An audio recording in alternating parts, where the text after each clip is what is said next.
Praise the lord. సహోదరుడు భక్సింగ్ గారి అనుభవములు దేవుడు తనకు బయలుపరిచిన దైవ మర్మములు. మీరును సజీవమైన రాళ్లవలె నుండి ఆత్మ సంబంధమైన మందిరముగా కట్టబడుచున్నారు. ఒకటో పేతురు రాసిన పత్రిక 2:5. ఆత్మీయమైన ఆకలి తప్పులు దేని వలన తృప్తిపరచబడును? దీనికి జవాబు కీర్తన గ్రంథం 36:8 ఇవ్వబడి ఉన్నది.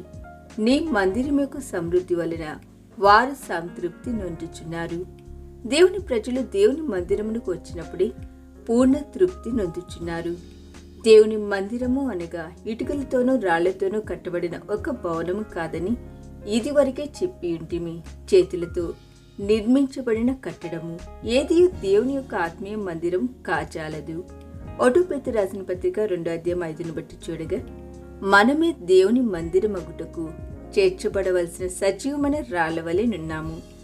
నేను పాలస్తీనా దేశం దర్శించినప్పుడు సమాజ మందిరము అనబడిన ఒక పురాతన కట్టడము యూదులచే నిర్మించబడిన దానిలో బండల వంటి పెద్ద రాళ్లను చూచి తిని, ఇది బహు రమ్యమైన మందిరము.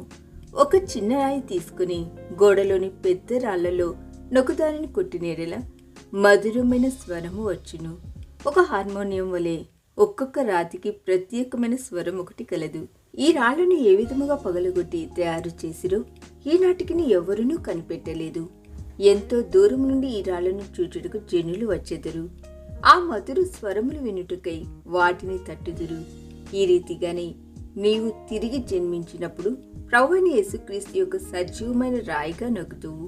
పరలోక సంగీతం నీలో నుండును.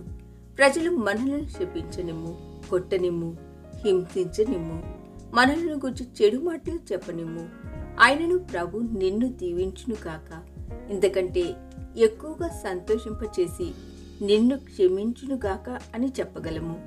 జనము రాళ్ళు రువి చావగొట్టుచుండగా, ప్రభువా వారి మీద ఈ పాపమును మోపకుము అని స్టెఫను ప్రార్థన చేసెను. దాని అర్థం ఏమనగా, ప్రభువా వారిని క్షమించుము. పరలోక సంగీతము దేవుడు అతనికి ఇచ్చెను. ఇటువంటి సజీవమైన రాళ్ళన్నిటినీ కలిసినప్పుడు దేవుని మందిరము కట్టబడుచున్నది. ఇట్టి నిజమైన విశ్వాసుల మధ్య మనము చేరినప్పుడు సంతృప్తిగా నిందుము. ఈ దిన ధ్యానము మనందరి ఆత్మీయ జీవితమునకు ఆశీర్వాదకరముగా ఉండునుగాక. ఆమేన్.